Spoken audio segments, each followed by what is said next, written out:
திண்டுக்கல் பேருந்து நிலையத்தில் இந்து மக்கள் கட்சி சார்பில் பலியான ராணுவ வீரர்களுக்கு மலரஞ்சலி செலுத்தப்பட்டது.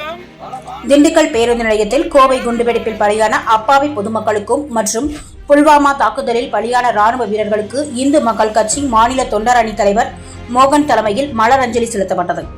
மேலும் இந்நிகழ்வில் கலந்து கொண்டு அஞ்சலி செலுத்தியவர்கள் வீர இந்து பேரமைப்பு நிறுவன தலைவர் காவி முத்துராஜ், அகில இந்திய இந்து மகாசபா தேசிய செயலாளர் ரங்கசாமி, வர்த்தக அணி மாநில அமைப்பாளர் செல்வராஜ், மாவட்ட இளைஞர் அணி தலைவர் சிவக்குமார், தொண்டரணி மாவட்ட பொதுச் செயலாளர் மணிகண்டன், மாநகர தலைவர் மணிமாறன் மற்றும் பால்பாண்டி, வேலாயுதம், மகேந்திரன், சரவணகுமார், கோவிந்தராஜ் மற்றும் பலர் கலந்து கொண்டனர். சான்றோர் குரல் செய்திகளுக்காக திண்டுக்கல் செய்தியாளர் லட்சுமணனுடன் செய்தி வாசிப்பாளர் முத்துலட்சுமி.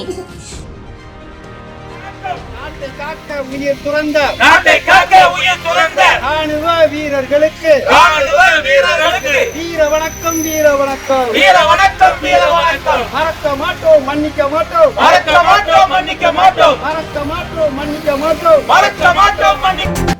செய்திகளை உடனுக்குடன் தெரிந்து கொள்ள சான்றோர் குரல் பக்கத்தை